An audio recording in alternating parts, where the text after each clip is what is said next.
বিসমিল্লাহির রহমানির রহিম।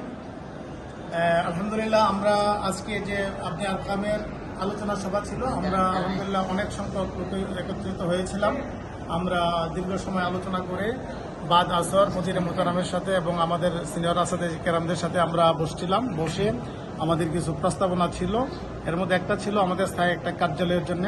তো হুজুর মুদিরে মোহতারাম এবং আমাদের আসাদে কেরামরা আমাদের এই প্রস্তাবটাকে খুব স্বাগত জানায় গ্রহণ করে নিয়েছেন এবং অস্থায়ী একটা কার্যালয় আমাদের মৌলানা ফয়জুল্লাহ আরকামি সাহেব এখন যে রুমে থাকেন এই রুমটাকে আমাদের অস্থায়ী কার্যালয় হিসেবে দিয়েছেন এবং স্থায়ী কার্যালয়ের জন্য আমাদের মাদ্রাসার উত্তর পাশের বিল্ডিংয়ের মাদবাখের সাথে একটা নতুন বিল্ডিং হচ্ছে। এই বিল্ডিংয়ের দ্বিতীয় তলা আমাদেরকে স্থায়ী মাবনে আরকাম নামে একটা কার্যালয়ের জন্য এই বিল্ডিংটা ইনশাল্লাহ করে দিবেন হুজুর আমাদেরকে আশ্বস্ত করেছেন। এবং আমাদের কার্যক্রমকে গতিশীল করার জন্য আমাদের 41 সদস্য বিশিষ্ট একটা সুরাভিত্তিক আমাদের সদস্যদেরকে একটা প্রস্তাবনা ছিল। এই প্রস্তাবনাটা হুজুর অনুমোদন দিয়েছেন। এবং আরেকটা প্রস্তাবনা ছিল আমাদের সিনিয়র ওস্তাদদেরকে দিয়ে আমাদেরকে একটা উপদেষ্টা পরিশোধ করে দেওয়ার জন্য 7 জন আমাদের সিনিয়র ওস্তাদদেরকে দিয়ে একটা উপদেষ্টা পরিশোধ করেছেন। আর মুদিরে মোহতারাম প্রধান উপদেষ্টা হিসেবে ছিলেন।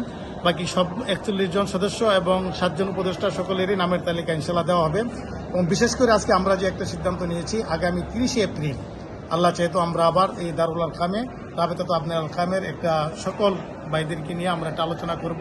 আগামী ফুজালা সম্মেলন অর্থাৎ 29 অক্টোবর 2025 মুদিরে মোহতারাম যে ডেট দিয়েছেন এই সম্মেলনকে বাস্তবায়ন করার জন্য আগামী 30 এপ্রিল আমরা দারুল আরকামে ইনশাল্লাহ বসবো। সেই সময় আমরা সকলের আন্তরিক সহযোগিতা কামনা করি এবং সকলের উপস্থিতি কামনা করি।